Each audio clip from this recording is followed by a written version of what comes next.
रामकृष्ण हरी मंडळींनो, माऊली कीर्तन सोहळा महाराष्ट्रातील सर्वात लोकप्रिय असलेले एकमेव चॅनल सप्ताह कीर्तन, भागवत कथा, हरिजागर व लाईव्ह कार्यक्रमाकरिता अवश्य संपर्क करा। माऊली चोपडे व देवा पाटील।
Hare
चहा घ्यायला इकडे दाशी आठवा वारी दाशी आठवा वारी दाशी आठवा वारी पडता जरा भारी दाशी आठवा वारी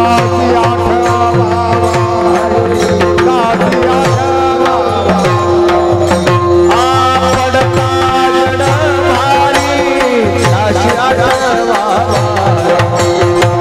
आठवा वारी दाशी आठवा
इटल मारा ढगे कौन मारा सदी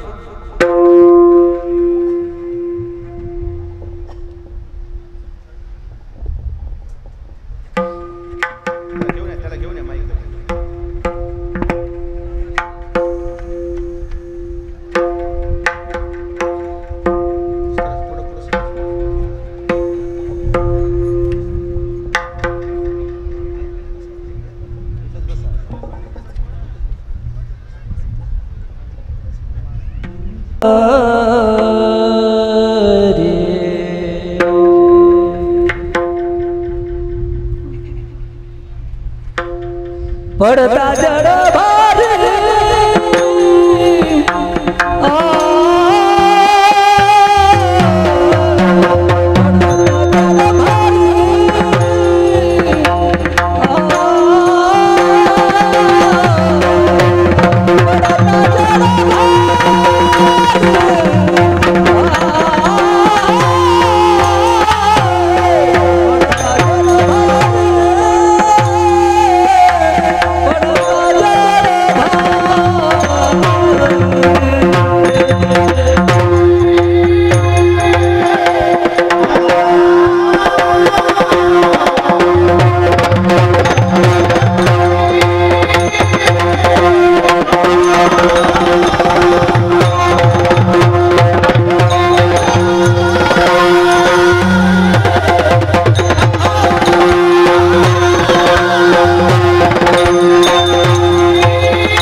हरा विठला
पडता जड भारी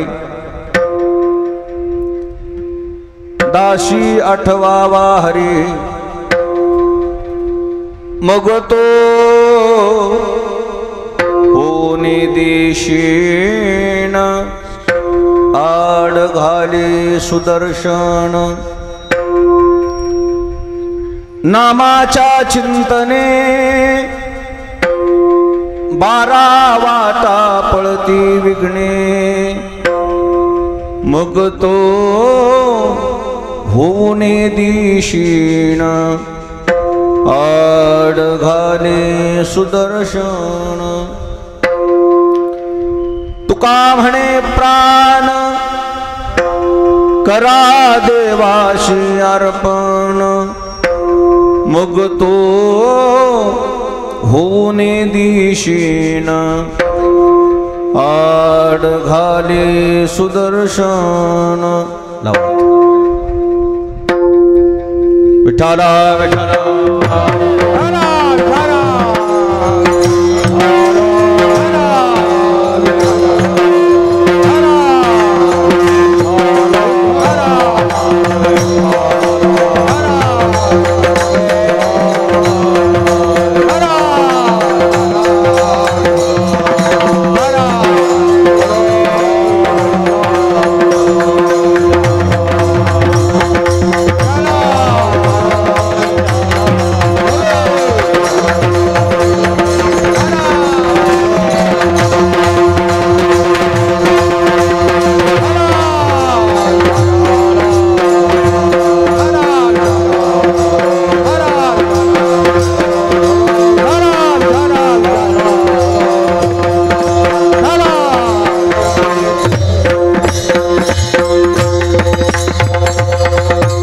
समचरण सरोज सांद्र नीलांबुदाभ जगन निहत पानी मंडन मंडनाना तरुण तुलसी माला कंदरम कंज नेत्र सदय धवलहासं विठ्ठलं चिंतयामि।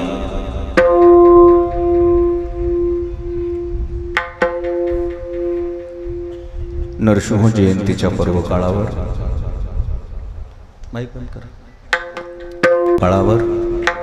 नरसिंह संस्थान उखरणी व ग्रामस्थ मंडळी पोखरणी पंचकृषीतल्या भाविक भक्तांच्या अथक परिश्रमातून सुरू असलेला भव्य दिव्य नरसिंह जन्मोत्सव, या प्रसंगी उपस्थित सर्व आदरणीय महाराज मंडळी, भजनी मंडळी, गुणीजन मंडळी, श्रोते मंडळी, माता भगिनी, नवयुवक, छोटे बालक सर्वांच्या समोर, सर्वांच्या पाठांतरातला अभंग जगद्गुरु तुकोबारा यांचा, सद्गुरू मोतीराम महाराजांच्या मोठ्या महाराजांच्या आशीर्वादाने सेवेचा योग आहे. सर्वजण मिळून सेवा करू. विठ्ठला विठ्ठला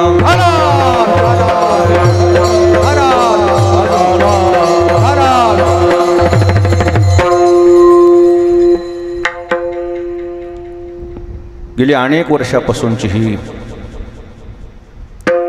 परंपरा आहे. सद्गुरू मोतीराम महाराजांपासून, मोठ्या महाराजांपासून आज हे गुलालाचं कीर्तन आहे. आणि म्हणून जिल्ह्यातून, जिल्ह्याच्या बाहेरून, राष्ट्राच्या बाहेरून अनेक ठिकाणाहून लोक आज मात्र इथं मुद्दामून उपस्थित राहतात. 6:52 असा आपल्या गुलालाचा वेळ आहे. नियोजित वेळेच्या अगोदर एक मिनिट तरी आपली सेवा आटोपली पाहिजे असं आपण वाटचाल करू. विठ्ठला विठ्ठला विठ्ठला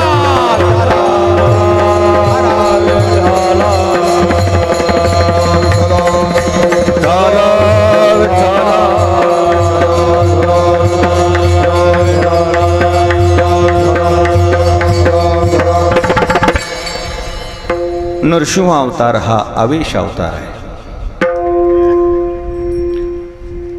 तसे भगवंताने अनेक अवतार धारण केले. त्यापैकी 10 अवतार आपल्या भारतीय संस्कृतीमध्ये प्रमुख मानले गेले. त्या 10 अवतारामध्ये 6 अवतारामध्ये हे 10 अवतार समाविष्ट आहेत. अंश, अंशावेश, कला, पूर्ण आणि पूर्णतम. हा आवेश अवतार आहे. आवेश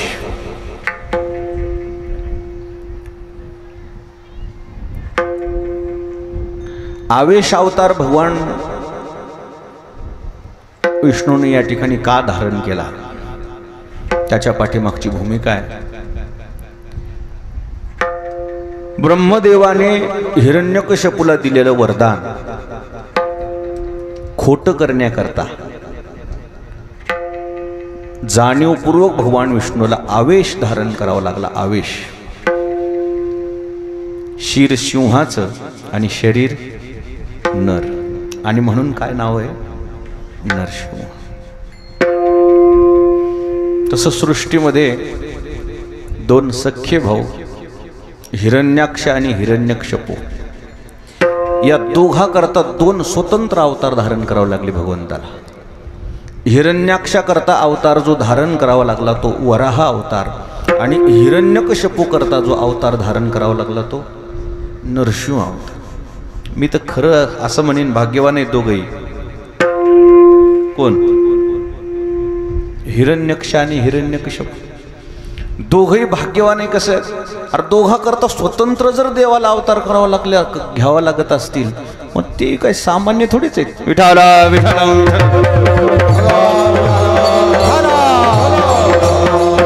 असे अनेक भगवंतांना अवतार धारण केले. अनंतावतार घेस भक्ताकार हे भक्ताकार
कनवाळू कृपाळू भक्ता लागी उद्धरणी.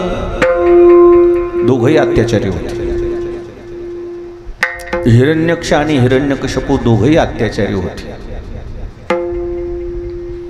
दोघांचंही कार्य वाम मार्गाचा आहे. यांचा पूर्वजन्म सुद्धा तसाच आहे. आता याचं जर अजून सखोल जर मुळाशी गेले ना, संततीचं वाकडं पाऊल पडतंय ना, याच्या पाठीमागे केवळ संततीचीच चूक आहे असंही नाही म्हणता येत. शास्त्रानं आई वडिलाला सुद्धा दोषी ठरवले. विठाला विठाला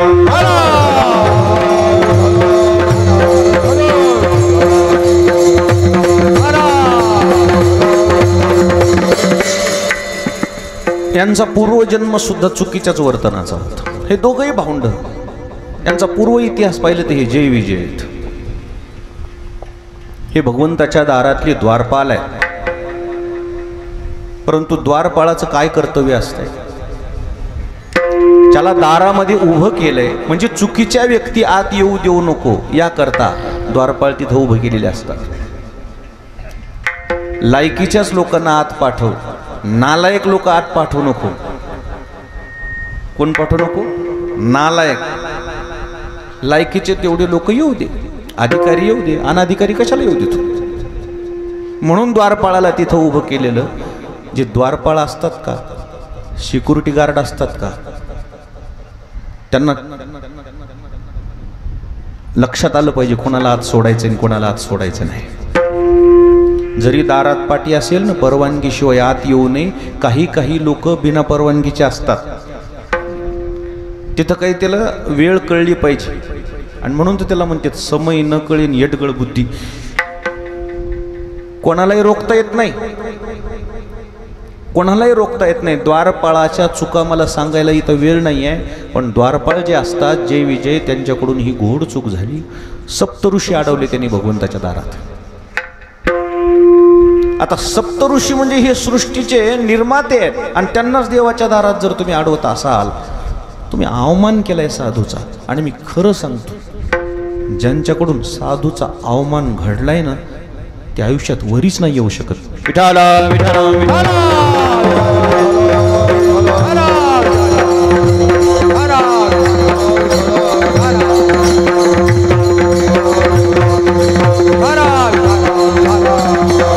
ज्याला नुकसान करून घ्यायचे ना आपलं, त्याला एक मार्ग सांगू का? त्यानं सरळ साधू संताची निंदा करायची, साधू संताला त्रास द्यायचा, निश्चित आपलं नुकसान झालं म्हणून समजा. जय विजयाचं तिथंच नुकसान झालं. सप्तऋषीला अडवलं भगवंताच्या दारामध्ये, त्यांनी शाप दिला. शाप दिल्यानंतर मग त्यांनी उशाप मागितला की ठीक आहे, माझ्याकडून चुकलंय, माझा दोष आहे. आता ती पुढचा लय वृत्तांत मला सांगायचं नाही, पण त्या शापातून मात्र यांना हे पुढचे जन्म मिळाले. आणि मूळ अजून एकदा याचं जर अजून सखोल जर अध्ययन केलं, या सृष्टीचं ज्यावेळेस निर्माण कार्य सुरू झालं, दोन लोक जन्माला आले.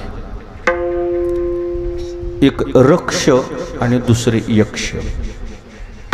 रक्ष म्हणजे काय आणि यक्ष म्हणजे काय? विठाला विठाला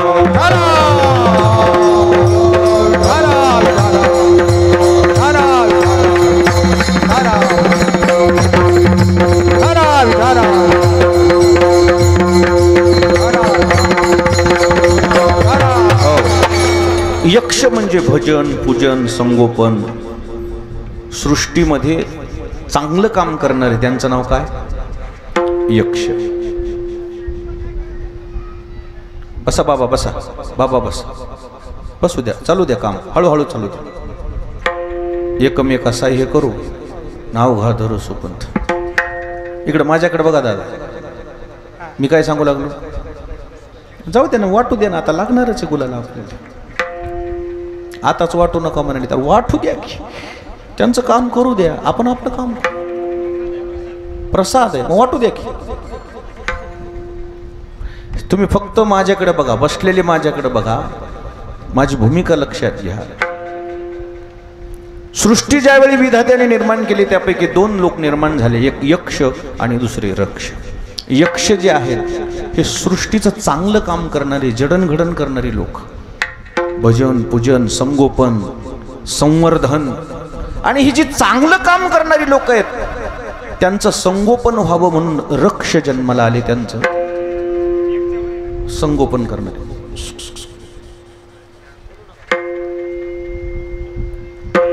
परंतु सृष्टीमध्ये यक्ष आणि रक्ष हे दोन वर्ग ज्यावेळी जन्माला आले,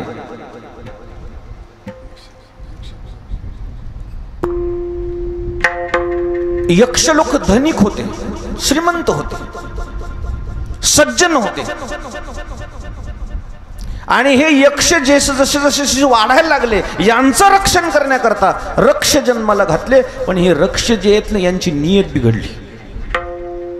रक्षक असण्याऐवजी भक्षक झाले. त्या रक्षापासून राक्षस निर्माण झाले.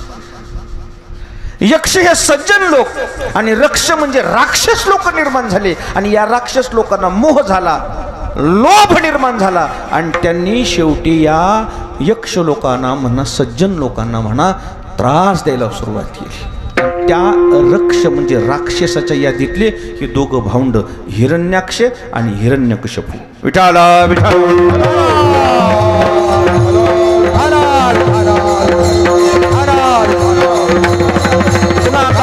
एक तिसरी भूमिका अशी आहे, का देवाचे विरोधक झाले. देवाचे विरोधक का झाले त्याचं मूळ कारण आहे यांची भक्ती येते. भक्तीचे दोन प्रकार आहेत, एक शरणांगती आणि दुसरी विरोधाभक्ती. शरणांगती ही एक भक्तीच आहे आणि देवाचा विरोध करणं ही एक भक्तीच आहे. पण शरणांगतीत आणि विरोधाभक्तीमध्ये फरक काय? शरणांगतीमध्ये एका जन्मात उद्धार होते आणि विरोधाभक्तीमध्ये अनेक जन्म घ्यावे लागतात. त्यापैकी या शिशुपाल वक्रदंत, रावण, कुंभकर्ण आणि हिरण्याक्ष आणि हिरण्यकश्यप असे 3 अवतार झाले. आणि 3 अवतारानंतर त्यांना पुन्हा गती मिळाली. शरणांगती केली तर एकाच जन्मात उद्धार, आणि विरोध केला तर किती जन्म घ्यावे लागले? 3 जन्म घ्यावे लागले. आणि विरोधामध्ये पुन्हा सेटलमेंट नाही, ऍडजस्टमेंट नाही. आणि त्या विरोधामध्ये एवढा टोकाचा विरोध, जीव गेला तरी कबूल, पण माग यायचं नाही, याचं नाव भक्ती. ही भगवंताच्या सोबतची सांगतो. ही विरोधाभक्ती 3 जन्मामध्ये केली या 3 जणांनी. शिशुपाल वक्रदंत, रावण, कुंभकर्ण आणि हिरण्यक्ष आणि हिरण्यकश्यप. ही एक भक्तीच आहे. बरं, आता तुम्हाला मला विचारायचं, ही जी भक्ती म्हणताय तुम्ही, याला पुरावा काय? ही विरोधात जर भक्ती आहे ना, याला पुरावा काय? याला पुरावा पुन्हा शास्त्रामध्ये तुम्हाला घेऊन जातो. रावणाने देवर्षी नारदाला विचारलं होतं, मला आत्मकल्याणाचा मार्ग सांगा. माझ्याकडून चुका झाल्यात, मी सज्जन असताना मी दुर्जन झालो, मी ब्राह्मण असताना मोहात अडकलो, मी सदाचारी असताना, मी वेद पाठक असताना माझा मार्ग चुकला, मला प्रायश्चित्त घ्यायचे, मला मार्ग सांगा, सद्गतीचा मार्ग सांगा. देवर्षी नारदानं ठेवलेले 2 प्रस्ताव आहेत. तुला एकट्याचा उद्धार करून घ्यायचा का कुळाचा करून घ्यायचा आहे? 2 प्रस्ताव आहेत. मग रावण त्यावेळी जर म्हटला असता मला एकट्याचाच उद्धार करून घ्यायचा आहे, तर त्यावेळी देवर्षी नारदानं त्याला मार्ग सांगितला होता. एकट्याचा जर उद्धार करून घ्यायचा असेल तर नाशिक जिल्ह्यामध्ये पंचवटीमध्ये भगवान मर्यादा पुरुषोत्तम रामचंद्र प्रभू विराजमान आहेत. रामचंद्र प्रभूच्या जाऊन शरणांगती जाऊन दर्शनात जर तुम्ही नतमस्तक झाला तर तुझा काय झाला?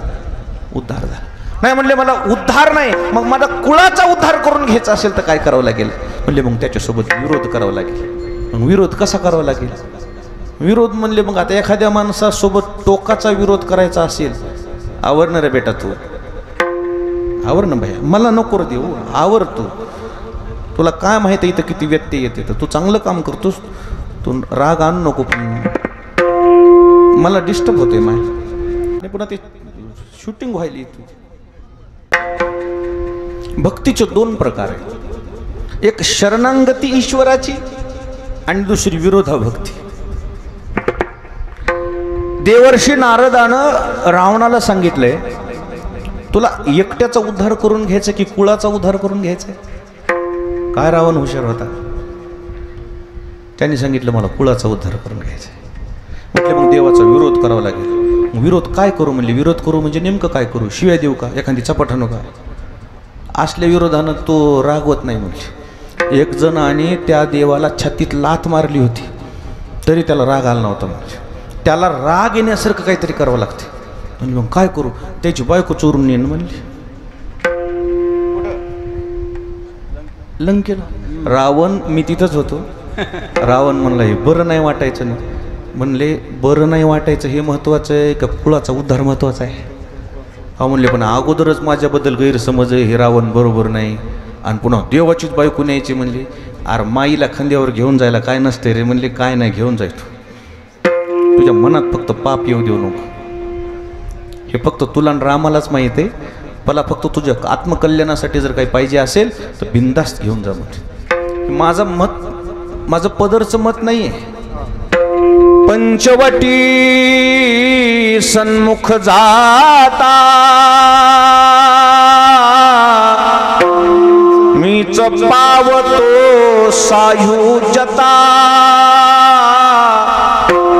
सकळ कुळ उद्धरणार्था मी सीता चोरून आणली. मला तुम्हाला विचारायचे पोखरणीतल्या मंडळीला, आता आपल्या सर्वांना असं वाटतंय रावणाचं चुकलं, हे बरोबर आहे का सीतेला चोरून नेणं? मननं नेलं नाही हो, नारदानं न्यायला लावली. तुम्ही म्हणता कशा करता न्यायला लावली? देवाला लंकेला न्यायचं होतं ना, देवाला लंकेला. मग देवाला लंकेला न्यायचं म्हणल्यावर काहीतरी तसं ठोस कारण लागेल ना. आणि अशा साध्या सुध्या गोष्टीचा माणसाला राग बी येत नाही. एखादी शिवी जरी देऊन बघा बरं, मला राग येत नाही. साध्या शिवीचा राग येत नाही माणसाला. कोण्या शिवीचा राग येते? कोण्या? एक तर माईवर शिवी देऊ द्या, नाही तर बायकोवर शिवी देऊ द्या. एक शब्द बोलू का?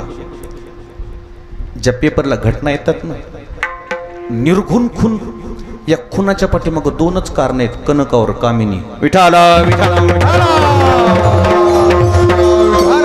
तिची पूर्व वैमनस्यातून हत्या म्हणून जे लिहिता येत नाही, त्याच्यामध्ये ते वैमनस्य कशामुळे निर्माण होतंय? महाभारतातलं वैमनस्य, रामायणातलं वैमनस्य, याचं मुख्य कारण काय? मुख्य कारण फक्त स्त्री आहे. वैमनस्य कारण फक्त स्त्री आहे. पैशामुळे तितकं माणूस असं इतक्या टोकाला जात नाही हो. नालायक जातीत काही आता ते जाऊ द्या, पण जे काय हत्येपर्यंत गेलेत ना, त्याचं मेन कारण काय का? मेन कारण स्त्री आहे.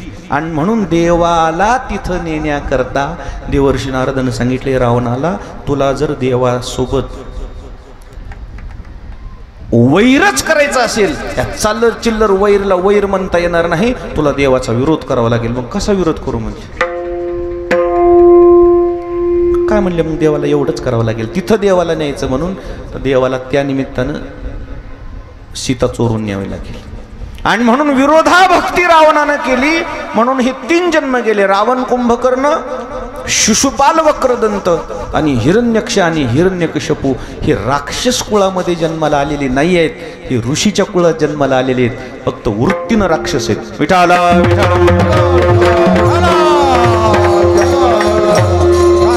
आता महाराष्ट्राचे, आपल्या भारताचं जे शिखर आहे ना, ते काश्मीर आहे. शिखर का आहे? सगळ्यात मोठं काय वरचं आपलं काश्मीर आहे. काश्मीर प्रांत कश्यप ऋषीचा प्रांत होता. आणि कश्यप ऋषीपासून या सृष्टीचं हे या काम सुरू झालं. त्याच्यामध्ये कश्यप ऋषीपासून ही सृष्टी सुरू झाली. किंबहुना ही सृष्टीमध्ये अवतार निर्माण झाले. त्यामध्ये दितीपासून देव आले आणि आदितीपासून दैत्य आले. दितीपासून कोण आहेत? देव आहेत. आणि आदितीपासून कोण आहेत? बरं, मग एकाच कुळामध्ये एकाच बापाच्या पुढं पोटी देव आणि दैत्य का निर्माण झाले? एकच आहे. याच्या पाठीमागे मुख्य चूक आहे आईची. विठाला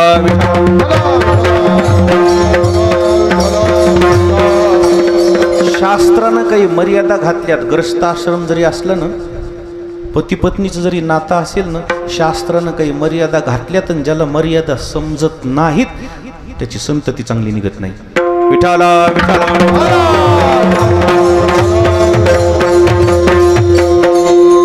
दितीची चूक आहे. संध्याचा टाइम आहे, हरिपाठाची वेळ आहे, सूर्यास्ताची वेळ आहे, अस्तमानाची वेळ आहे आणि ती दिवा लावायची वेळ आहे. तिथं दितीची चूक झाली. दितीनं कश्यपासोबत केलेला संसार आणि त्या संसारापासून जन्माला आलेली ही संतती आहे. त्यांचं नाव आहे दैत्य. त्याचं नाव काय? सावत्र भाऊ देव आणि दुसरा सावत्र भाऊ दैत्य. याचं कारण काय? मग पिता तर एकच आहे. मग पिता एक असताना एकाच पित्याच्या पोटी दैत्यम देव कसे? आदितीचा सात्विकपणा आणि दितीचा नास्तिकपणा तिथं नडलाय.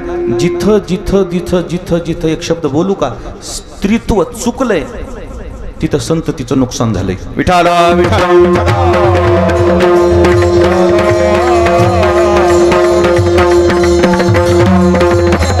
अजून पुढे एक बोलू का? जिथं स्त्रीत्व चुकलं नाही तिथं संततीचं संवर्धन झालंय. दितीची चूक, हिरण्यकश्यपू अवतार राक्षस जन्माला आलाय आणि तिथंच कयाधूचा सात्विकपणा भक्त प्रल्हादाचा अवतार. विठाला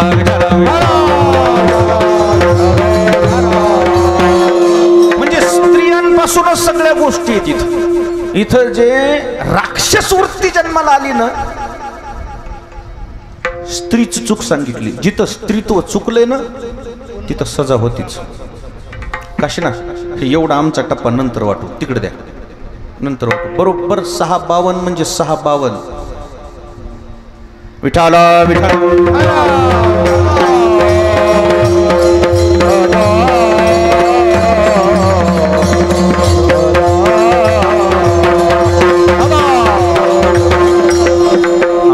जगद्गुरु तुकाराम महाराजाचं या बाबतीत इतकं प्रमाण भेदक आहे की ते प्रमाण मला इथं म्हणायला लाज वाटते साहेब.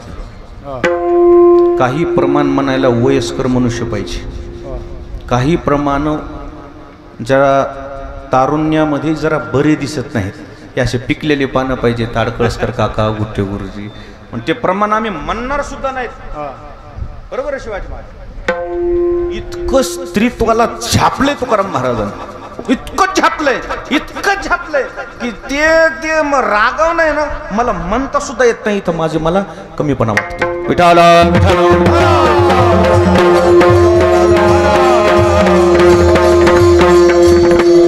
ज्या पित्याच्या पोटी कश्यप ऋषीच्या पोटी देव जन्माला आले त्याच पित्याच्या पोटी राक्षस जन्माला आले. मातृत्व वेगवेगळे, मातृत्व वेगवेगळे. दितीची झालेली चूक हे राक्षस पुढे जन्माला आले सख्य भाऊ.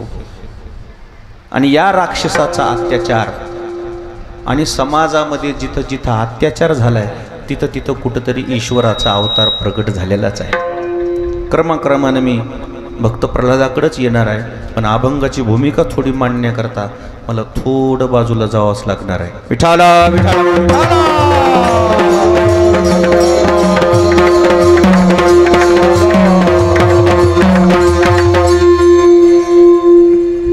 हिरण्यकश्यपूच्या ज्या चुका आहेत ना खरं सांगू तुम्हाला हिरण्यकश्यपू स्वतःला देव समजायचा. काय समजायचं? मीच देव आहे. त्या काळामध्ये हिरण्यकश्यपूचा इतका मोठा अपराध झाला, एवढा मोठा अपराध झाला, देवाच्याच विरोधात गेला. आणि जिथं जिथं अत्याचार वाढतंय का, जिथं जिथं अन्याय वाढतंय का तिथं तिथं त्या अन्यायाला वाचा फोडण्याकरता ईश्वर अवतार घेतोच. अशी ज्या वेळी सृष्टीमध्ये अशी स्थिती निर्माण झाली त्यावेळी अनेक माणसं पीडित झाली. आणि त्यामध्ये सामान्य माणसाला त्रास झाला, साधू संताला त्रास झाला, पतिव्रतेला त्रास झाला. आणि माणसाचं जीवन तर सुखादुःखानं भरलेलं आहे. माणूस म्हटलं की त्याच्या जीवनामध्ये सगळे दिवस सारखे नाहीत, चढ उतारच असतात. ECG काढलाय का अशात कोणी? ECG काढलाय का छातीचा? ECGच्या ज्या रेषा असतात ना, रेषा त्या कशा असतात? कशा? सरळ सरळ म्हणल्यावर PM ला न्यावं लागते. त्या हृदयाच्या रेषा सरळ आल्या, सिव्हिल तयार पीएम. त्या रेषा कशा असल्या पाहिजे? खालीवरी असल्या पाहिजे. जसं जीवन चढ उतारानं भरलेला आहे, सामान्य माणूस असो का साधू संत असो, त्याच्या जीवनामध्ये चढ उतार येणार, सुख दुःख येणार. असे सुख दुःखानं काही वेळी माणसं असं म्हणतात, महाराज आम्ही तर चुकीचे वागणारे आहेत, आम्ही तर बेकारच आहेत जाणून बुजून, आमच्यावर वेळ आली तर काय वाटत नाही, पण तुमच्यावर कशी वेळ आली. आणि त्यावेळी माणूस खचतो, क्षिणतो. अशा वेळी त्या माणसाने काय करायला पाहिजे, याचा खरा आढावा महाराजांनी या अभंगामध्ये घेतलेला आहे. की नेमकं खचलेल्या माणसाला पुन्हा उभा करण्याकरता, त्याची पुनर्स्थापना करण्याकरता त्याने जायचं कोणाच्या दाराला. संकटजन्य परिस्थिती कोणावर येत नाही. इथं बसलेले जेवढी माणसं आहेत, असा एकही तुमच्या जीवनात माणूस तुम्हाला तुमच्या जीवनात सापडणार नाही की माझ्या जीवनामध्ये संकट आले नाहीत. असं बसलंय कोणी म्हणतात की मला संकटच आले नाहीत, मी कधीच आजारी पडलो नाही, मला कधीच काही दुखलं नाही, कधीच मला अडचण आली नाही. अरे अडचणी आली नाही असं म्हणणारी माणूसच नाही. कालल्लाटीचे लिहिले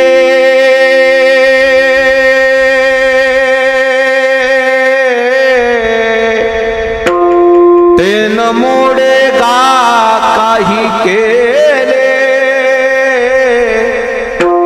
काळे गोरे पण धुतले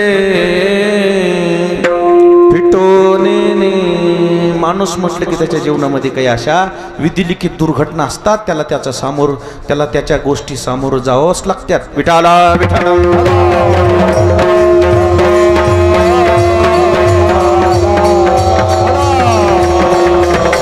परंतु काही माणसं धीर धरतात, सावरतात स्वतःला, पण काही माणसं अंथरुणावर पडतात की माझ्या नशिबाला आलं कसं, मग एवढं चांगलं वागून माझ्या नशिबाला कसं आलं. खचणाऱ्या माणसाला संजीवनी एनर्जी जर काय असेल, ती एनर्जी महाराजांनी अभंगाच्या पहिल्याच्या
दाशी आठवावा हरे. जीवन सुखादुःखानं भरलेलं आहे, सगळे दिवस सारखे नसतात. पण महाराज ज्यावेळी आमच्यावर वेळ येते त्यावेळी आम्ही जायचं कोणाच्या दाराला कोणाच्या दाराला जायचं. खरं सांगू का, सृष्टी निर्माता फार मोठा आहे, फार मोठा आहे, आणि केवढंही संकट आलं ना निवारण करण्याची क्षमता त्याच्यात आहे. आणि ज्यावेळी माणसावर वेळच येते का माणूस खरं सांगा बरं कोणाच्या वेळेत कोणाच्या दाराला जाते. काही माणसं असं म्हणतात की माझा देवावर विश्वास नाही. त्याचं वाक्य बघा, माझा देवावर विश्वास नाही. शब्द कसं आहे? माझा देवावर विश्वास नाही. या शब्दामध्येच देव आहे असं सिद्ध होते. विठाला तुझा विश्वास नाही असं म्हणतोय म्हणजे याचा अर्थ काय? देव आहे या शब्द त्याला आहे. बऱ्याच लोकांना अजून कोडं उलगडलं नाही. आमचा देवावर विश्वास नाही. देव शब्द मान्य आहे तुला, विश्वास नाही हे ठीक आहे, मान्य आहे तुझं. पण असे म्हणणारे मी खूप खूप खूप भरपूर लोक पाहिले. सर ते शेवटी त्याच्या दाराला आले. आम्ही लहानपणी पिक्चर पाहायचो ना, हिरो असतो ना, हिरो अर्ध्या पिक्चरपर्यंत देवाचा विरोध करायचा आणि नंतर असे संकट यायचे, घरातली देव फेकून द्यायचा, मग देवाची पूजा करायचा नाही असं नाही. नंतर त्याला सगळं समजायला लागलं की मग हळूहळू शेवट कुठे यायचा? देवाकडेच यायचं. विठाला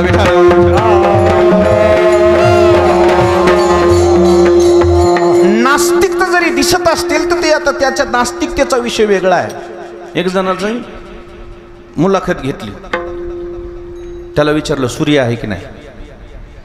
अजिबात सूर्य नाही म्हणलं. कोण आहे ते? कोणाची मुलाखत आहे? घुबडाची. हो, घुबडाला विचारलं सूर्य आहे की नाही? घुबड म्हणलं सूर्य नाही. ज्ञानेश्वर महाराज म्हणले त्याची काही चूक नाही, त्याची काही चूक नाही. दिवसा फुटती डोळे, त्याला सूर्योदय झाला म्हणजे याचा अर्थ त्याच्या नजरेत अंधार आहे. मग त्याला काय माहित सूर्य? मग त्याच्या नजरेत सूर्य नाही का? तुमच्या नजरेत सूर्य नाही, त्याच्या नजरेत नाही. तसं एखादी काही माणसं म्हणत असतील आमचा देवावर विश्वास नाही, ठीक आहे, तो त्यांचं व्यक्तिगत मत आहे. त्या मताला आमचं त्याच्याशी काही घेणदेण नाही. परंतु जर अध्ययन जर केलं, ज्यावेळी वेळ येतील माणूस कोणाचा धावा करतो? रात्री 12 वाजता स्मशानातून जायची वेळ यावी, लाईट बंद असलेली दिसावी, गपकन लाईट जावी आणि चिता जळत दिसती. ते चिता जळत असताना त्याचा जाळ एकदम याला दृष्टीस पडावा आणि मग याला विचारा काय म्हणतो म्हणावं. काय म्हणते? गाणं म्हणून दाखव एक. गाणं म्हणतो. मग तिथं नाईलाज आहे, तिथं राम रामाशिवाय पर्यायच नाही. म्हणजे याचा अर्थ संकटजन्य परिस्थिती ओढवली की माणूस त्याच्या दाराला जातोच. विठाला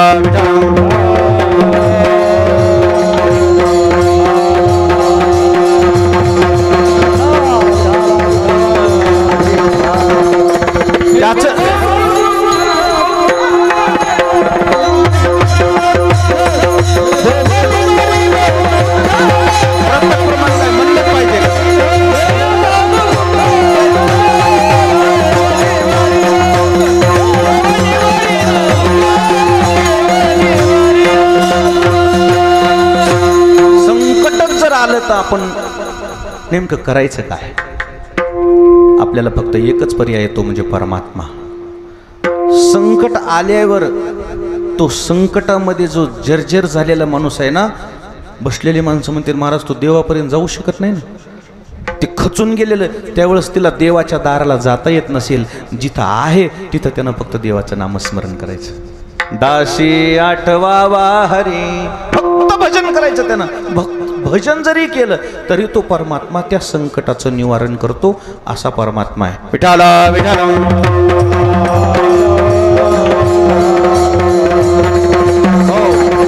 अनेक लोकांवर संकट आले. आज हा जो नरसिंह अवतार आहे ना, हा नरसिंह अवतार 11 संकट आलेले आहेत भक्त प्रल्हादावर. मी क्रमाक्रमानं पुढे जाणार आहे. 3ऱ्या चरणात मला भक्त प्रल्हादावरच विश्लेषण करायचं. संकट कोणावर येत नाही, परंतु संकटजन्य परिस्थिती ओढवल्यावर त्या माणसाला दुसरं काही तोंडाला येण्यापेक्षा देवाचं नाव तोंडाला यावं. कसले संकट असू द्या, कसले संकट असू द्या.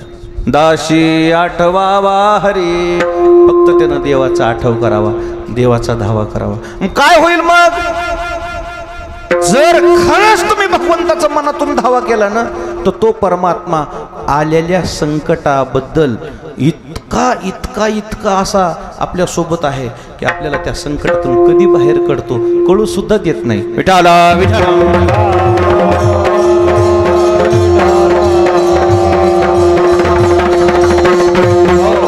मग तुम्ही म्हणला ना महाराज संकट आल्यानंतर भजन करायचं, मग आम्ही संकट आल्यावरच करू. असे बी काही विचाराचे लोक आहेत. संकट आल्यावरच करू ना, मग आजपासूनच करायची काय गरज आहे? मग तहान लागल्यावर एक जण माणूस म्हणला आता तहान लागली बुवा, आता टिकास खोरं पहार घेऊन निघाले काय खोदायला, विहीर खोदायला. त्याच्या बापाला पाणी मिळेल का प्यायला? असं थोडं आहे. संकटाची वाट पाहता कशाला? संकट आल्यावर भजन केल्यावर, तहान लागल्यावर विहीर पाडल्यावर पाणी प्यायला भेटत नाही. संकट येऊ नये अशी, आणि आलं जरी संकट तर तितके तुम्ही तसे त्या देवाचे अनन्य भक्त असला पाहिजे.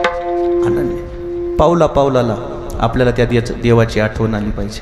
नाम घेता वाट चाली यज्ञ पाऊला पाऊली, घासा घासाला देवाचं नामस्मरण आलं पाहिजे.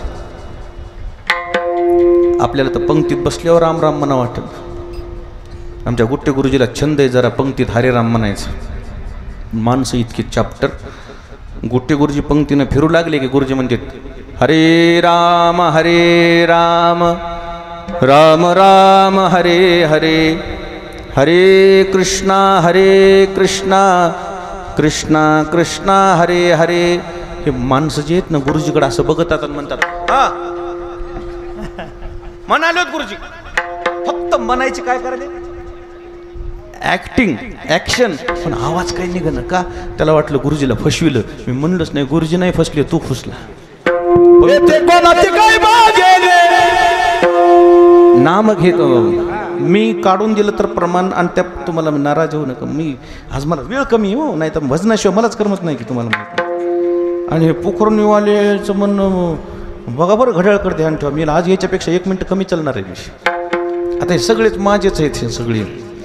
ह्याला एक एक ओव्हर द्यावा लागते मला हे माहिती आहे, पण अगोदरच 20-20 जमात आणि त्याच्या अजून 4 ओव्हर कमी केल्यासारखं झालं. अवघड कमी. माझी भूमिका अशी आहे, विठाला विठाला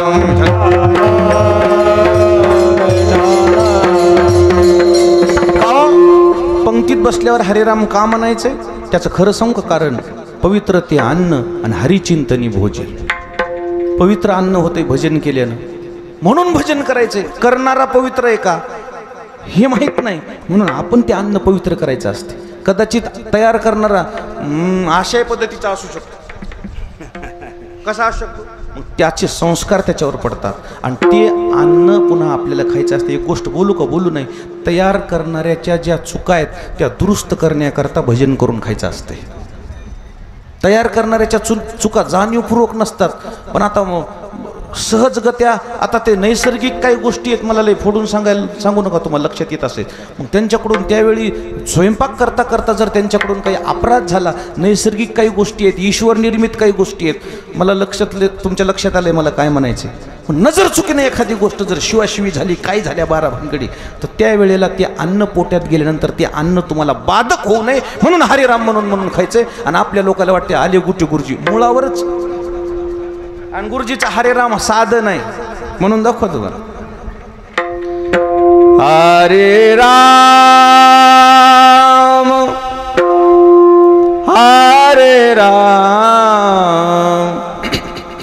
राम राम हरे हरे, हरे कृष्ण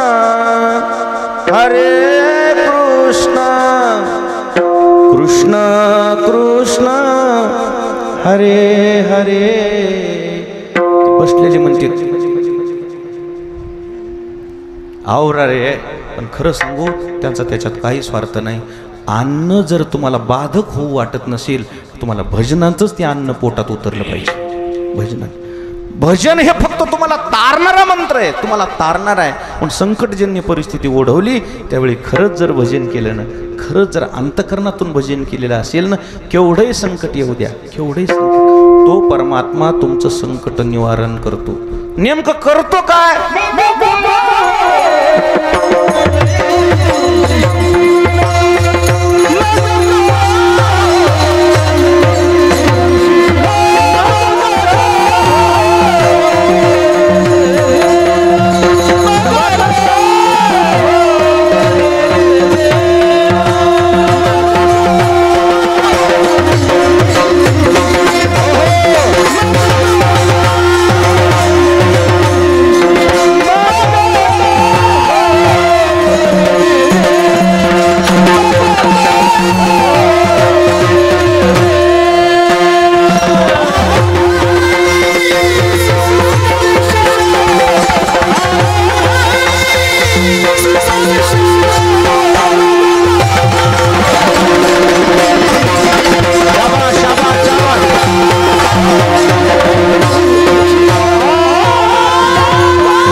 घाले सुदर्शन. जर माझ्या भक्ताला त्रास होत असेल ना, माझ्या साधकाला त्रास होत असेल, जर सज्जन माणसाला त्रास होत असेल ना, तो परमात्मा शेवटी शस्त्रांग हातामध्ये धारण करतो.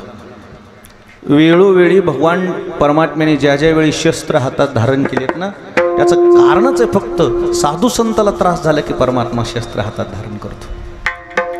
यदा यदा हि धर्मस्य ग्लानिर्भवति भारत अभ्युत्थानम धर्मस्य तदात्मानं सृजाम्यहम्. ज्या ज्या वेळी सृष्टीमध्ये अशी काही घटना घडली तो परमात्मा अवतार धारण करतो. किती संकटजन्य परिस्थिती ओढू द्या, परमात्मा तुम्हाला सावरतो. पांडवाची काय वेळ आहे बघा, पांडवावर कोणती वेळ आली. पाची पांडव युद्धामध्ये व्यस्त असताना, थोडे बाजूला गेलेले असताना कौरवानं चक्रव्यूह रचलं. त्या कौरवानं चक्रव्यूह रचल्यानंतर पांडवाला पाचारण केलं आणि पांडवाला ज्यावेळेस ललकारलं त्यावेळेस पाची पांडव गैरहजर होते, फक्त घरी होता अभिमन्यू. क्षत्रिय लपून बसत नसते, लक्षात ठेव. दाता घरात जर दारात कोणी याचक मागण्याकरता आला ना, दाता घरात लपून बसत नाही. पट्टी मागायला लोक आले आणि घरचं मनुष्य बायकोला म्हणाले त्याला सांग मी घरी नाही. कोणाला बारकं पोरग होतं तिथं, बायकोनं बरोबर सांगितलं असतं मला घरी नाही म्हणून. बारकं पोरग आलं, मामा आमचे पप्पा म्हणाले मी घरी नाही म्हणून सांग. अरे दाता, अरे आजही पट्टी द्यायची, उद्याही पट्टी द्यायची, देऊन द्यायची, मग कशाला त्या याचकाचा भारण घेऊ नये जर कशा घालता 3-3 चक्र मारायला होतं त्याला. देऊन टाका, देऊन टाकायचं, काय बिघडते ना. गावान दिली का म्हणले सगळ्या, म्हणजे जन नाही दिली तसं जर एखादं माणूस सापडलं ना, मग आधी त्याची घ्या म्हणला मग माझी घ्या. असल्या लोकांच्या अगोदर घरी जाऊ नका, नाही तर सप्ती बंद पडतील. त्याला द्यायचीच नसते. दाता याचक आल्यानंतर, मागण्याकरता आल्यानंतर लपून बसत नसतो. आणि क्षत्रिय जर वेळ प्रसंगी जर ओढवली ना तर क्षत्रिय लपून बसत नव्हतो. त्याच्यावर वेळ आली ना, समाजावर जर वेळ आली ना, तो रस्त्यावर उतरत असतो. त्याचं नाव क्षत्रिय. छत्रपती शिवाजी महाराजांना ज्या लढाया केल्या ना, त्यांच्यावर एकट्यावर आलेलं संकट नाही आहे, राष्ट्रावर आलेलं संकट आहे. आणि ते संकट निवारण करण्याकरता छत्रपती शिवाजी महाराज रस्त्यावर आले. त्याचं नाव क्षत्रिय. आणि म्हणून तिसरीच प्रसंग अभिमन्यूला हाक मारली. पाची पांडव घरी नाहीत. अभिमन्यू म्हणला जर मी क्षत्रिय असताना घरात लपून बसायला का, माझ्या हातात बांगड्या आहेत का काय. अभिमन्यूला चक्र भेदता येत होतं. अभिमन्यूनं चक्र भेदलं पण बाहेर यायचं माहित नव्हतं. महाराज अभिमन्यू खाली पडला आणि त्यावेळी जयद्रथाने मारलं तर मारलं. क्षत्रियानं युद्ध करत असताना लाथ मारायची नाही असं शास्त्र आहे. आणि त्यातली त्या जिवंतपणी जर मारली तर काय हरकत नाही, पण मरण पावल्यानंतर लाथ मारायची नाही असा अपराध आहे. नेमकी जयद्रथानं लाथ मारली. कोणाला? अभिमन्यूला लाथ मारली. महाराज ही गोष्ट कळली अर्जुनाच्या सुभद्रेला. आणि मग ती सुभद्रेनं दारामध्ये दोन्ही चौकटीला अशी हात लावून उभी राहिली. अर्जुन आला, घरात यायचं नाही. पहिल्यांदा सुभद्रेनं अर्जुनाला अडवले. अर्जुन म्हणला झालंय काय. त्यावेळेस सुभद्रेची भाषा आहे, विकल पडता माझे किशोर जयद्रथे दिदला प्रहार. माझं लेकरू जमिनीवर भारातीर्थी पडलेलं असताना जयद्रथाने लाथ काय म्हणून मारली. हे क्षत्रियाचा नियम आहे का.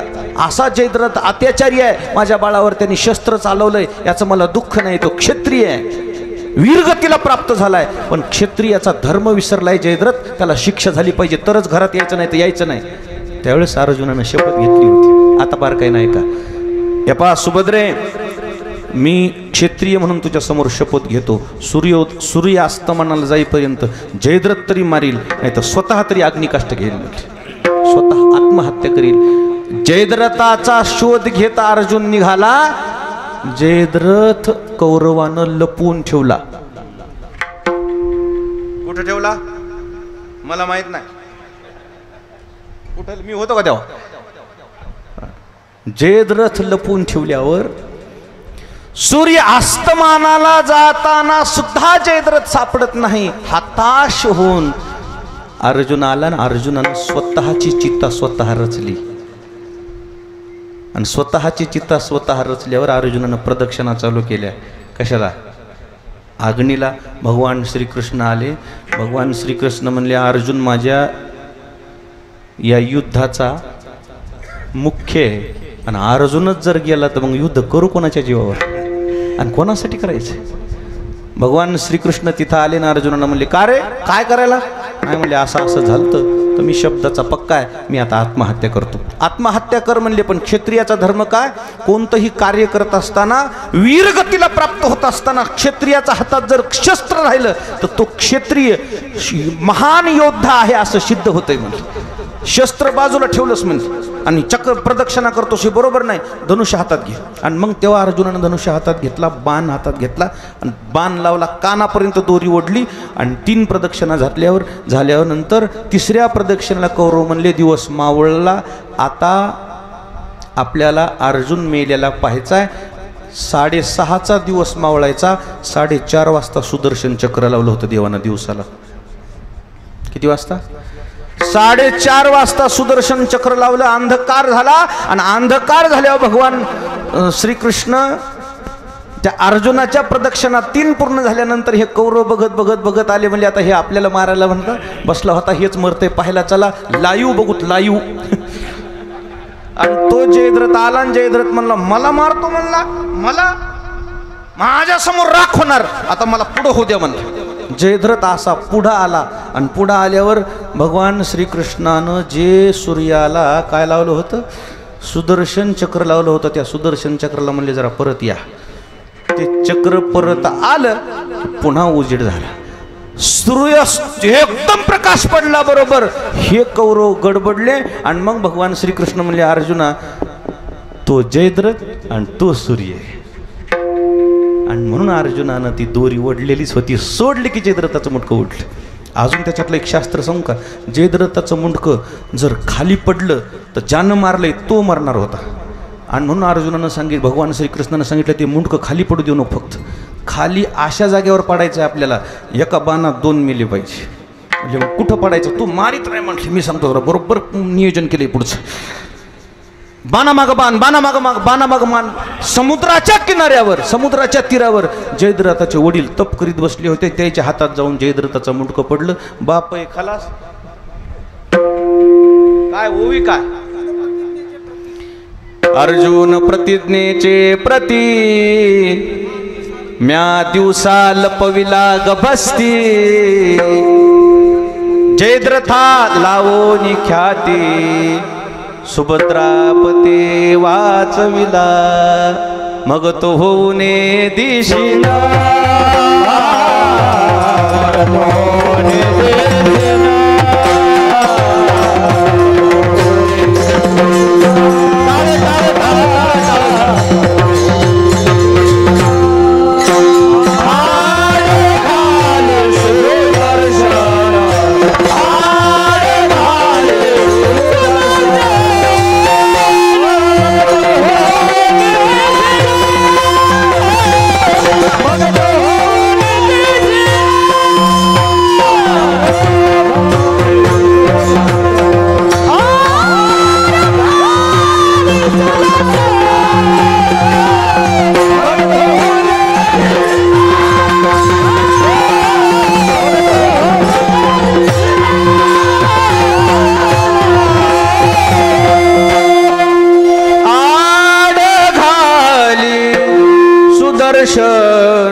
भगवंतानं जे शस्त्र धारण केले ना, भक्तावर वेळ आल्यावर शस्त्र धारण केलं. असं नाही तर शस्त्राची गरज काय? अर्जुनच जर गेला असता तर काय करायचं होतं? आणि भगवंतांनी त्यावेळी सुदर्शन हातात घेतलं. मग तो होने देशीन आड घाले सुदर्शन. बसलेले माणसं म्हणतील की बाबा नेमकं भक्तावरच अशी वेळ कशी येते? सोन्याची परीक्षा आहे, लोखंडाची परीक्षा नाही. विठाला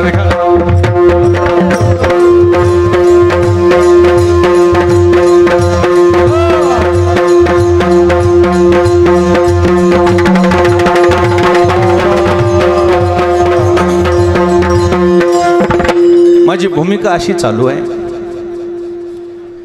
संकटजन्य परिस्थिती ज्यावेळी जीवावर ओढवते ना, त्यानं देवाचं भजन करायचं. आणि जर खरं त्याचं भजन असेल ना तो परमात्मा ढालीसारखा समोर येतो. बसा बसा बसा मायबाप. मग तो होणे देशीन आड घाले सुदर्शन, वेळ आली ना तो परमात्मा पाठीराखा होतो. एके दिवशी काय झालं, अर्जुनाने स्वर्गाला पायऱ्या करायच्या ठरवल्या बाणाच्या. अर्जुनाच्या अगोदर एक जणांनी प्रयत्न केला होता, रावणाने सुद्धा स्वर्गाला काय करायचं ठरवलं होतं, पायऱ्या. जमले नाही. अर्जुनानं करायचा प्रयत्न केला. योगायोगानं मारुतीराय तिथं होते. शिड्या तयार झाल्या 50% की अर्जुनानं येऊन मारुतीरायने तिथं उडी मारली मुंफकून म्हणून. वानर कसं करते, माळ्या असते ना, मुंफ करते. एकदम तिथं मारुतीरायने उडी मारली आणि म्हातार रूप घेतले. कसं घेतले, म्हातार रूप. ए कोण आहेस रे, काय करायला म्हणजे. अर्जुन म्हणला, ए म्हातार मध्ये कशाला येतो म्हणले, मी स्वर्गाला पायऱ्या करायला. मारुतीराय म्हणले, कशाला करतो स्वर्गाला पायऱ्या, पायन गेले पाहिजे लोक म्हणला. मारुतीराय म्हणले, आजपर्यंत कोणाला जाता आलं नाही पायानं, कशाला करतो म्हणजे. आणि त्या टिकतील का पायऱ्या, टिकत नाहीत म्हणजे. धनुर्धर आहे म्हणला मी, माझा बाण म्हणजे सामान्य बाण नाही आहे. मारुतीराय म्हणले, तुझ्या पायऱ्या कच्च्या आहेत का टिकणाऱ्या आहेत, मला एकदा शहानिशा करू दे.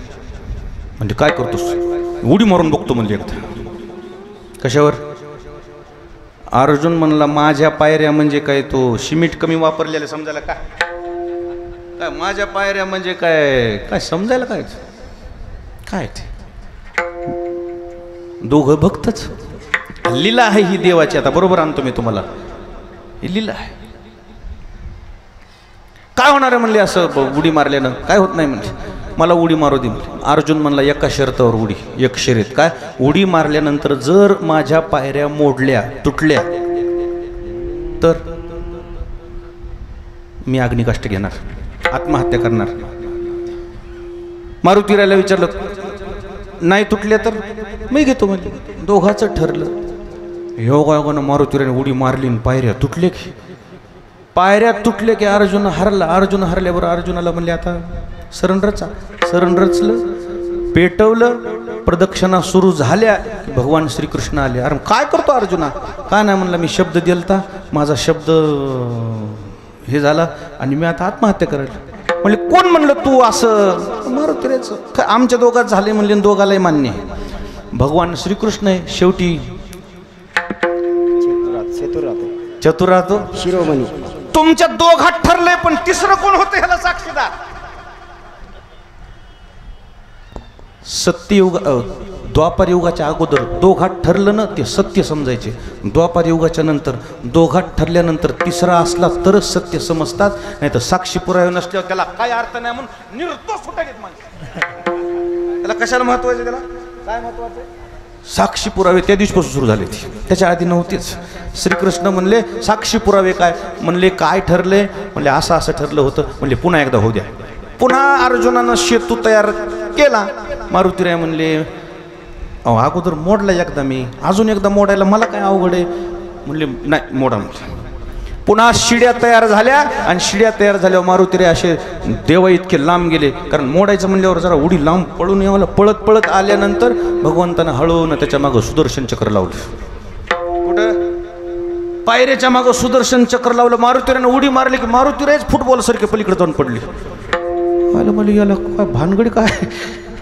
ना म्हणले, ते मला अजून एकदा मारायचं. 3दा मार की म्हणजे काय. दुसरी उडी मारली, मारुतीराय पुन्हा तिकडे पडली. तिसरी उडी मारली, पुन्हा मारुतीराय तिकडे पडले. नाही म्हणले, झाली, चुकलं म्हणले, उडी जात नाही म्हणले. आता पर्याय जीव देतो म्हणले. आता काय जीव द्यायची गरज नाही म्हणले. अर्जुनाचं याच्यानंतरचं जे युद्ध आहे ना, तुम्ही झेंड्यावर बसायचं म्हणले. जीव देण्यापेक्षा जीव आम्हाला अर्पण करा. आणि त्या दिवशीपासून अर्जुनाच्या रथावर ध्वजाव कोण आहे, ध्वजस्तंभावरी वानरू, तो मूर्तिमंत शंकरू, सारथी शारंग धरू अर्जुनेसी, म्हणजे भगवान श्रीकृष्णानं वेळ आल्यावर अर्जुनाला सांभाळण्याकरता पायऱ्याच्या पाठीमागं काय लपवले? हे सुदर्शन चक्र देव भक्ताला सांभाळण्याकरता योग्य वेळी योग्य ठिकाणी वापर करतो. म्हणूनच महाराजांचं म्हणणं आहे, मग तो होने देशीन आड घाली सुदर्शन. अशी वेळ भक्त प्रल्हादावरही आलेली आहे. अत्याचार करणं हा राक्षसाचा धर्म आहे, परंतु अत्याचार सहन करणं हा साधूचा धर्म आहे. साधूची व्याख्याच काय माहिती का? हिंदी व्याख्या आहे, जो सहन करे वो साधू आहे. विठाला विठाला. भक्त प्रल्हादावर हिरण्यकश्यपूने जे अत्याचार केले थोडे केले नाही.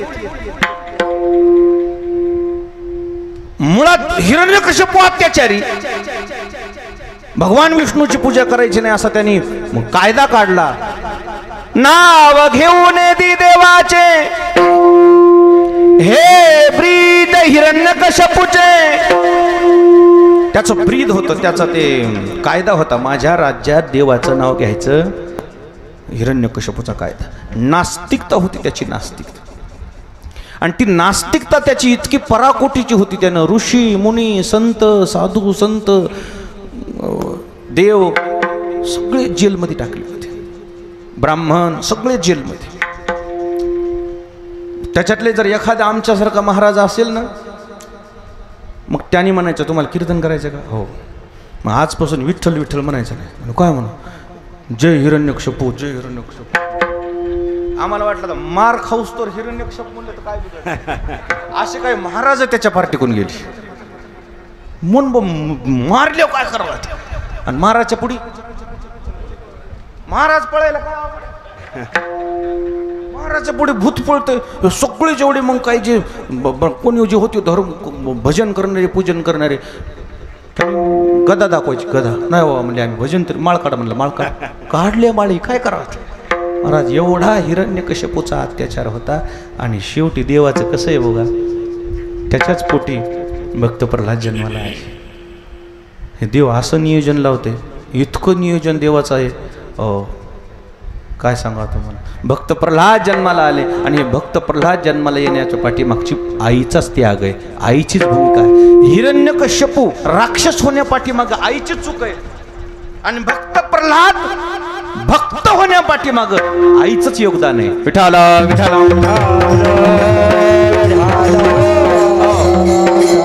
सासूची चूक दुरुस्त करण्याकरता सून पुढे आली. विठाला विठाला.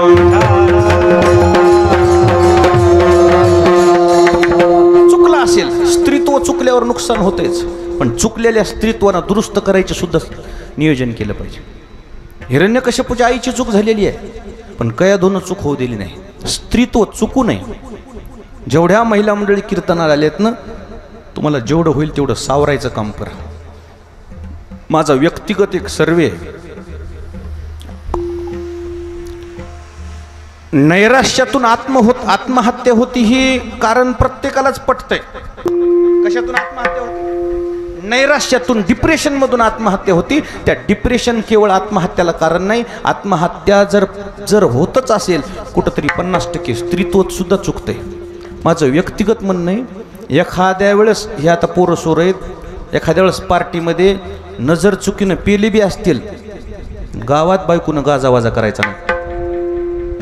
नजर चुकीने एखादं नादात शोक म्हणून त्याला थम्सअप मध्ये मिसळून काय पाहिजे, आणि ते झुलत आल्यावर रात्री 12 वाजता बायकोनं पटकन दार उघडायचं आणि मध्ये घेऊन दार लावून घ्यायचं. अजिबात गर्दा करायचा नाही. पण काही काही येड्या बायाच्या लक्षातच येत नाही. तितक्या रात्री 12 वाजता हे बघा हे ना असं केलं गर्दा. ते म्हणला हे मला माहित नव्हतं, तुझ्या पाया पडतो. त्यानं थम्सअप मध्ये तुझ्या गर्दा करू नको, चुल त्याला कळन. दादा तिथं बाजू झोपलेली, तुझ्या पाया पडतो. मग वाटलं झालं का? मग गर्दा केला त्यानं. तिनं गर्दा केला की तिला त्याची काय झाली चर्चा झाल्यावर ते काय म्हणलं, आळय गेली न बळय गेली म्हणला. मग आता काय, हा दुसऱ्या दिवशी मग पदरच्या पैशानच पिऊन आलं. पदरच्या पैसे जेवढं एखाद्या वेळेस चूक झाली ना स्त्रीनं 2-3 वेळेस स्त्री नवऱ्याला माफ करीत जावं. इतकं लगे गावात गर्दा करीत जाऊ नये. स्त्रीत्व जर चुकलं ना त्या स्त्रीत्वाच्या राग शेवटी माणूस आत्महत्यापर्यंत जातो. माझा व्यक्तिगत सर्वे आत्महत्या होण्यापाठीमागं केवळ कर्ज नाही, आत्महत्या पाठीमागं स्त्रीत्व चुकलंय. विठाला आणि दुसरं एक सांगतो, जर एखाद्या वेळेस आत्महत्या करायला गेलेला एखादा माणूस आहे आणि त्याला जर जिवंत ठेवायचं असेल तर बाई मरूच देत नाही, इतकी बाई ताकद आहे. झाला असेल कर्ज, तिने त्यावेळेस कंबर कसायची असते. कोणाचं कर्ज आहे, किती आहे, मी आहे, मी बघून घेते, फक्त तुम्ही जीव देऊ नका, माझं कुंकू जिवंत राहिलं पाहिजे. म्हणून तिनं जर ठरवलं तर माणूस नैराश्यातून सुद्धा बाहेर येऊ शकते. म्हणून स्त्रीत्व चुकता कामा नये. स्त्रीत्वानं लक्ष ठेवलं पाहिजे. पैशापेक्षा आपलं कुंकू महत्वाचं, एवढं लक्षात ठेवा. विठाला कयाधू हिरण्यकश्यपूच्या चुका काढत बसलीच नाही हो, लक्षात घ्या. आता शेवटी नवरा आहे, त्याचं कसं याला महत्व नाही, माझी पुढची मला पिढी वाया जाऊ द्यायची नाही, ह्याच्याकरता प्रयत्न केले पाहिजे. इमानदारीनं सांगतो, आमच्या वारकरी शिक्षण संस्थेमध्ये, आमच्या प्रत्येक वारकरी शिक्षण संस्थेमध्ये 100 मुलं असतील तर 30 मुलं आईच्या कष्टातून, आईनं केलेल्या कष्टातून आमच्याकडे घातलेली आहेत. तिला वाटतंय माझ्या नवऱ्याचं आयुष्य तर उद्ध्वस्त झालेच, पण माझ्या पोराचं आयुष्य उद्ध्वस्त होतं म्हणून होऊ नये म्हणून ती लोकांची मोलमजुरी करते आमच्याकडे पोरं आणून घातलीत. आता शेवटी तुम्ही नवरा दुरुस्तच करू शकत नाही तर द्या सोडून, निदान मुलगा तरी दुरुस्त करा की. आणि म्हणून कयाधूने आपल्या मुलाची जिम्मेदारी स्वतः घेतली आणि तिनं केलेल्या भजनानं, तिनं केलेल्या तपश्चर्यानं, तिच्या तपश्चर्यानं भक्त प्रल्हाद जन्माला आलं. सत्वर उच्चार प्रल्हाद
प्रल्हादे बिंबला उद्धवाला आदला कृष्णदाता. आईच्या तपश्चर्यानं भक्त प्रल्हाद जन्म. नवरा राक्षस आहे पण मुलगा भक्त आहे. याच्या पाठी मग कोणाचे संस्कार आहेत, शुद्ध बीजापोटी फळे रसाळ. आईचं योगदान असेल ना. आता UPSC MPSC मध्ये जे पोरं टॉप केले, टॉप, त्यांच्या मुलाखती बघा. त्यांच्या शिक्षकाला प्राधान्य देतात, पण शिक्षकाच्या प्राधान्याच्या अगोदर ते कोणाला त्याला प्राधान्य देतात, त्याचं श्रेय कोणाला देतात, आईला वडिलाला देतात. म्हणून भक्त प्रल्हाद जन्माला आले ही आईची तपश्चर्या आहे. 4 महिन्याचा भक्त प्रल्हाद पोटात असताना देवर्षी नारदाचं भजन ऐकलंय. ऐकोन नारदाची गोठी मज गर्भीच घातली मिठी, तो जन्मला कयाधूचे पोटी भक्त दुर्जटी प्रल्हाद. मातृत्व जर खरंच योग्य असेल ना, संत जन्माला येतो पोटाला, संत. भक्त प्रल्हाद जन्माला आला, पण शेवटी राक्षसपणा त्याचा कमी झाला नव्हता. हिरण्यकश्यपूचा माझ्या राज्यात आणि माझाच मुलगा माझ्या विरोधात जातो, याला शिक्षा झाली पाहिजे म्हणून जेलमध्ये टाकलं, ताडण केलं, शिक्षा दिली. पण भक्त प्रल्हादानं सांगितलं शिक्षा काय, माझा जीव घेतला तरी मी भजन सोडणार नाही. कडेलोट केला. कडेलोट कळतंय, डोंगरावर नेऊन भक्त प्रल्हादाला लोटून दिलं. काय देवाची लीला आहे. नाम प्रल्हाद उच्चारी तया सोडवी नरहरी उचलो घेतिला कडियेवरी भक्ती सुखे निमाला प्रल्हादाला लोटून दिलं भगवंत गेले आणि अलगत हातावर झेललं विठाला विठाला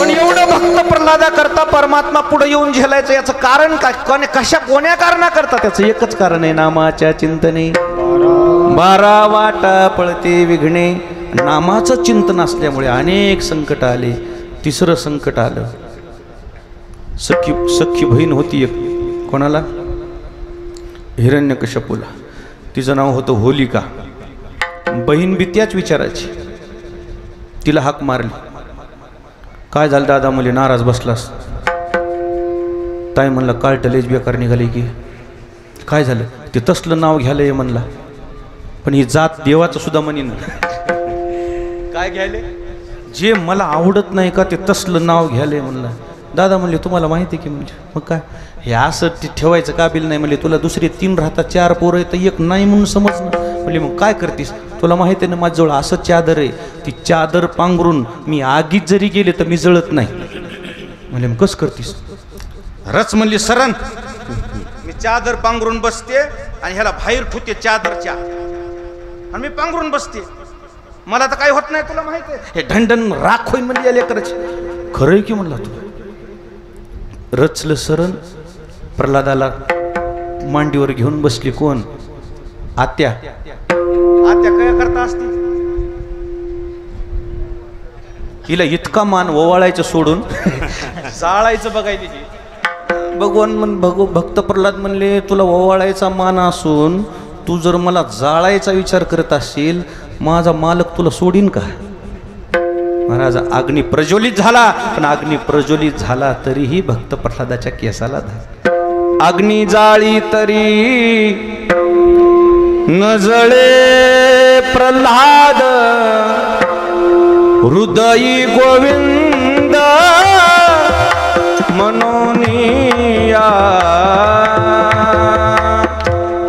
प्रल्हादाच्या केसाला धक्का नाही ती जळून गेली त्या दिवशी आता त्याच्यामुळे तर मग त्या दिवशीपासून तिला दरवर्षी तिचा वाढदिवस आहे तिचा बर्थडे आहे साहेब कोण्या दिवशी होळीला म्हणून ते तिला हॅपी बर्थडे म्हणजे ही भाऊ तर राक्षसच पण बहीण बी पण शेवटी का आहे परमात्मा आहे तुझी चिंता त्याशी केसाला धक्का नाही विठाला विठाला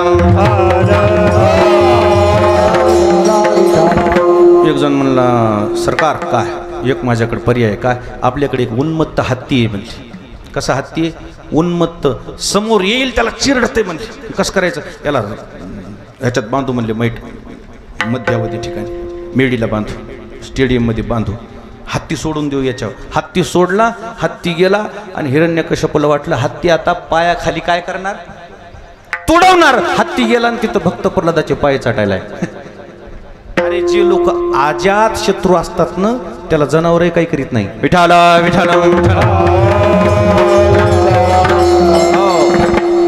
निसर्ग जर काही करीत नाही तर जनावर कसं काही करीत तिथं सजीव आहे हत्ती पायाजवळ जाऊन नतमस्तक झालाय आता हे काही मरत नाही म्हणजे आता याला शेवटचं म्हणजे उखळत्या तेलाच्या कढईत टाकू उखळत्या तेलाच्या कढईत टाकलं प्रल्हादाला परंतु काय नवलय तेलच काय झालं तेलच थंडगार बरं मला वाटतंय मी तिथं असतो तर हिरण्यकश्यपूला म्हणलो असतो इतकं करून बी तुला कसं कळलं पण जे अत्याचारी लोक असतात ना त्याला कळतच नाही त्याच्या चुकतंय म्हणून विठाला विठाला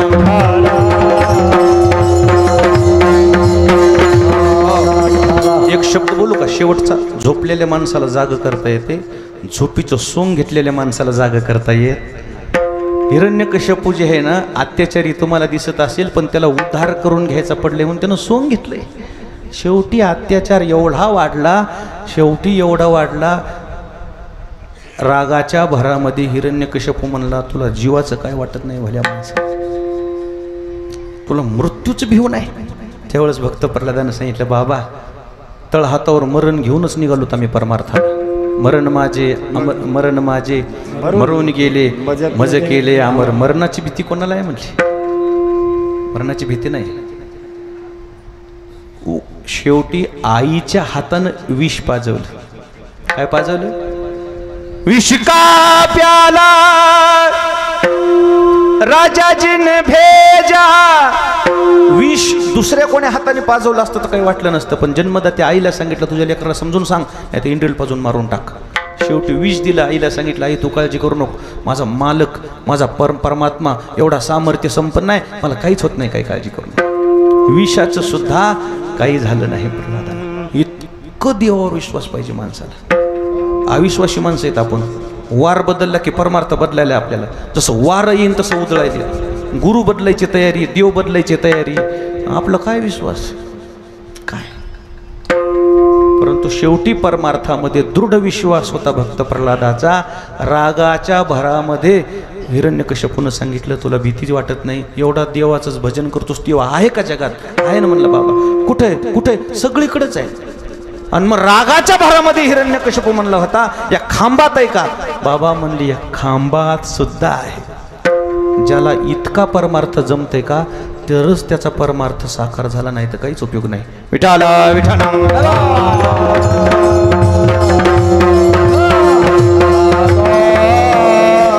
भक्तीचं सूत्रच आहे. जे जे भेटे भूत तेथे मानी जे भगवंत. हा भक्ती योग निश्चित जान माझा. पाहे तिकडे बाप माय विठ्ठल आहे रुक्माई. सगळीकडे परमात्मा आहे अशी भावना भक्त प्रल्हादाची होती. ह्या खांबात आहे का? खांबात सुद्धा आहे बाबा. कर सांग का ओरिजिनल परमार्थिकाला मंदिरात जायची गरजच नाही हो. जिथं ठरवलं तिथं परमात्मा प्रगट होऊ शकतो. हे ओरिजिनल परमार्थाचं वाक्य. विठाला विठाला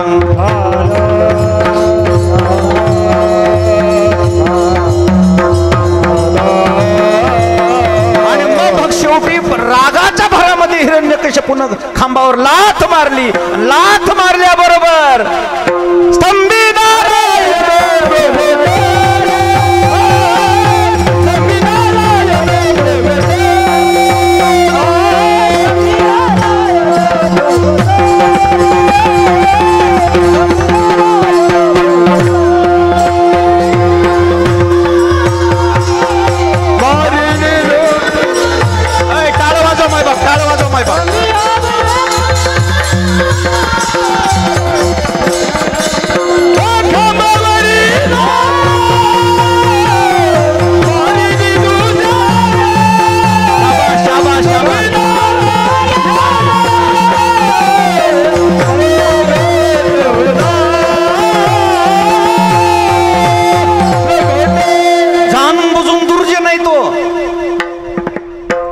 सज्जन माणसं नजर चुकीनं जरी कुठं एखादं पाऊल पडलं आणि तिथं शेंदूर दिसला तर माणसाला वाटते देव आहे काही.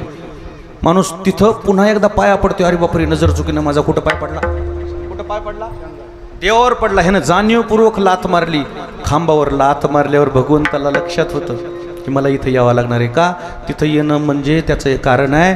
यानं या हिरण्यकश्यपूनं नरसिंह ब्रह्मदेवाकडून वरदान मागितलं होतं, मला माणसाच्या हातानं मरण नको, पशुच्या हातानं नको, दिवसा नको, संध्याकाळी नको, घरात नको, दारात नको, अशा पद्धतीनं शस्त्रांना नको, अस्त्रांना नको. असा आवेश धारण अवतार करून भगवंत अगोदरच तिथे येऊन बसलेत. आवेश अवतार. आवेश म्हणजे काय? शरीर नराचं, शिर सिंहाचं. दिवसा मरण नको, संध्याकाळी मरण नको. आता दिवस मावळलाय पण तुम्हाला माणसं दिसायलेत की नाही? बिना लाईटची माणसं दिसायलेत का? मग आता ही कोणची वेळ आहे? दिवसही नाही आणि रात्रही नाही. रात्र म्हणावं तर अंधार नाही, दिवस म्हणावं तर सूर्य मावळलेला आहे. अशा वेळेला धरले आणि त्यांनी म्हणलं मला दारात मारायचं नाही, घरात मारायचं नाही, चौकटीत धरले. आणि मग तिथं भगवान प्रगट झाले आणि हिरण्यकश्यपूचा वध झाला. नरसिंह भगवान की, नरसिंह भगवान की. वर हात करा, खाली बसा, वर हात करा, वर. नरसिंह भगवान की. वर वर हात करा, वर. एकदा तुमचा पेपरला फोटो द्यायचा आहे. नरसिंह भगवान की, नरसिंह भगवान की। ज्ञानेश्वर